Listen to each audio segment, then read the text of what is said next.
You won't believe how it started, I swear. This big, quiet cowboy opened the door, and the first thing he said wasn't, "Who are you?" or "What do you want?" He looked past me at my little girl and whispered, "I think I need a family." Yeah, that happened. Wyoming Territory, summer of '79, the sun dropping low like it was ashamed to stay. I was standing on that dusty porch of Tanner Ranch, knuckles raw from knocking too many doors, carrying a damn cast-iron pot in one arm and my mama's old cookbook in the other, praying anyone, would let us stay.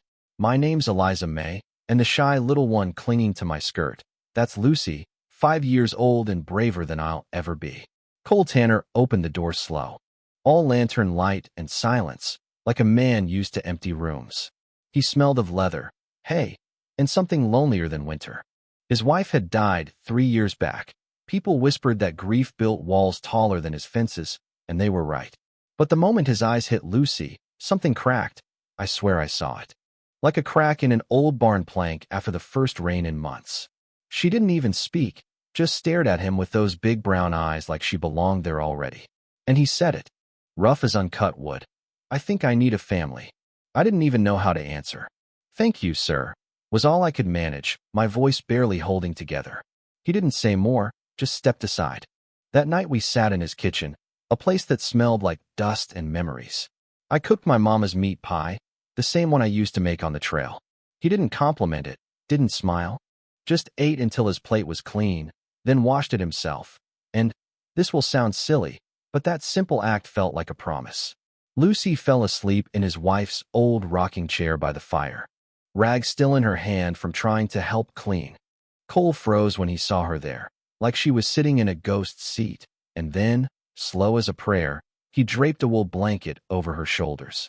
His wife's blanket. You know what I mean? Some kindness hits harder than words. The next weeks felt like living inside someone else's dream. Cole wasn't talkative, but every little thing said more than words. Fixing the corral, brushing down his old mare. Belle, he called her. Funny thing, the horse was named after his wife, and when I asked why, he said, "She lost an eye in a hailstorm and didn't panic. She just adapted. Strong ones always do." I told him, and he looked at me like he understood too much of that truth. One afternoon on the roof, trying to nail back shingles before a storm, my foot slipped. I felt the world tilt, and before I could scream, his hand shot out, grabbed my wrist hard. "I've got you," he said, breathing heavy. Faces too close for comfort. We stayed like that, hearts racing, until Lucy yelled from below, "Dinner's ready." And yeah, I laughed, because life doesn't care about timing. I thought maybe things could stay this peaceful, but life has a way of testing you when you least expect it. The twist hit us one morning when a man rode in, a slick bastard named Travis Colbin. Brown coat too clean for honest work, smile too sharp. He tipped his hat like he owned the place and said, "I'm here for the child." "Lucy, is it?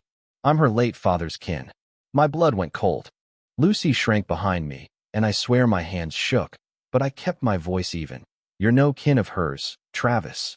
He held up papers, all stamped official, claiming custody. "The marshal will be here next week," he said, smug as a snake. And for a second, I felt that old helplessness crawl back, the one I thought I'd left in Kansas. But Cole Tanner, God, he didn't even raise his voice. He just stepped between us, tall and steady, saying, "This house ain't yours, and that child ain't yours. Blood doesn't make family if you never earned it."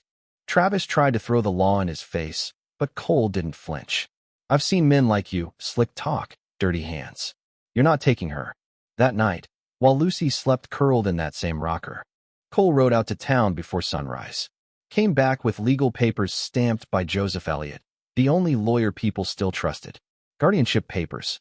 My name, Lucy's name, and his, right there. Like a shield made of ink and truth. When he handed me those papers, I couldn't breathe. "You did this." I whispered, tears I didn't want spilling anyway. "You didn't promise anything.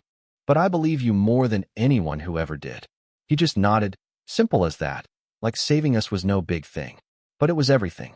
A week later, Travis tried coming back with deputies. All puffed up and sure of himself.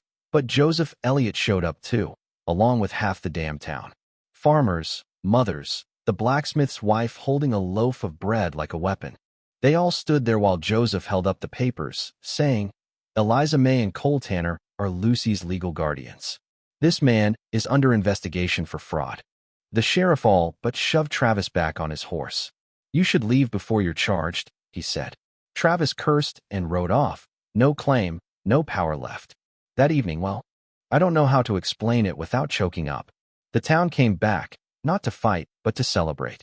They hung lanterns along the fence, brought gifts, bread, flowers, even a new saddle for Belle.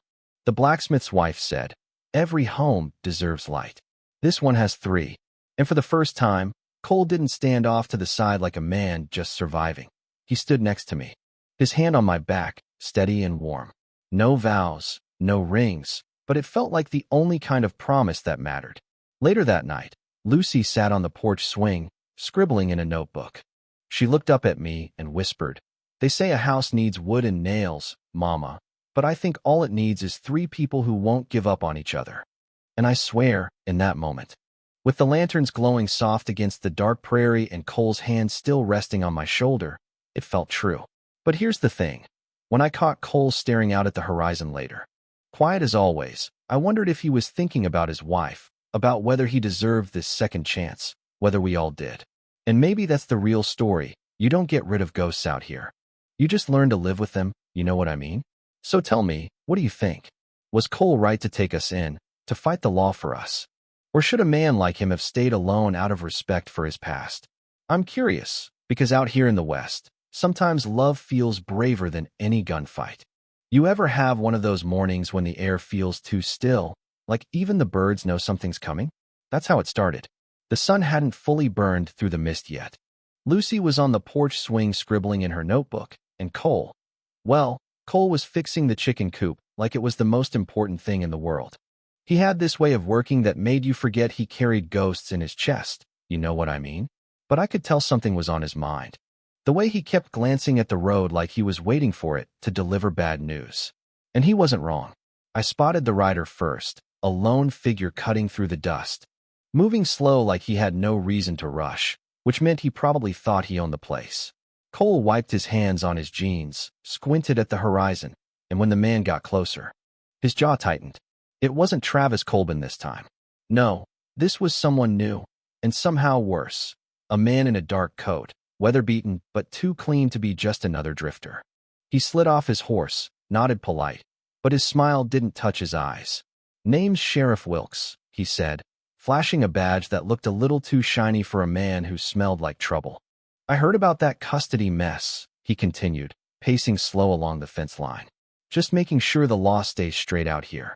Cole didn't move, didn't even put the hammer down. Law already is straight, he said flat, but Wilkes just chuckled, low and lazy. Then he dropped it, the twist that made my stomach flip. Funny thing, he said, leaning against the fence. Papers or no papers, that child's father owed me money, and debts don't vanish just because a man does. I froze, heat rushing to my face. You're out of your mind, I snapped. But Wilkes just shrugged, looking way too comfortable. Debts pass to kin sometimes. That's how it works when you live in a world that don't care about sob stories. Cole stepped forward then, slow and deliberate, and there was something in his eyes that made the air heavier. You're saying you came here to collect on a dead man's debt, from a 5-year-old girl? His voice was quiet, but God, it carried weight. Wilkes lifted both hands mockingly. Don't shoot the messenger. I'm just saying, some folks in town might not like the idea of harboring someone tied to trouble. That's when Cole moved closer, real close, close enough that Wilkes finally stopped smiling. Cole didn't raise his voice, didn't even look angry, but his words cut sharper than any blade. You listen good. This ranch ain't where you come to threaten children, and it ain't where you try to shake down a family. You want to talk about debts? Fine. You talk to me. You leave them out of it. For a second, Wilkes looked like he might push back, but something in Cole's face, maybe the way he didn't blink, didn't even breathe wrong, made him think twice. He stepped back, tipped his hat, and muttered, "This ain't over." Then he mounted up and rode off, but not before tossing one last glance at Lucy, who sat frozen on the porch swing. Her little notebook clutched tight like it might protect her. When he disappeared down the road, Cole turned, and for the first time since I'd met him, I saw a real fire in his eyes. Not anger, Not exactly, more like resolve. I told you I've got you, he said, looking right at me, and I meant it. No one, lawman or not, is taking what's ours. And I swear something shifted right then. The ranch, this rough little piece of land that had been nothing but wood and nails and ghosts, felt different. It felt like a line drawn in the dirt, like this was more than just surviving now. We were fighting for something worth keeping. That night, the lanterns along the fence still glowed faint from the town's visit the week before. But now they felt like a warning instead of a celebration. Lucy fell asleep early, curled on the porch swing again, pen still in her hand. Cole stood at the edge of the yard, watching the road long after the sun went down, like he was waiting for Wilkes or someone worse to come back. And maybe they will. Maybe this is just the beginning of something bigger. But as I watched Cole standing there, shoulders squared against the dark, I felt something I hadn't felt in years. Not fear, not even hope exactly, but trust. Because for the first time, I wasn't running anymore. So here's what I wonder, and maybe you can tell me what you think. What would you do when a man like Cole chooses to fight for you, for your child, for a family that isn't even his by blood? Does that make him a hero, or just another fool who'll get himself killed for caring too much? Yeah, I still ask myself that sometimes, especially when the wind gets quiet like this, too quiet, like it's holding its breath for the next storm.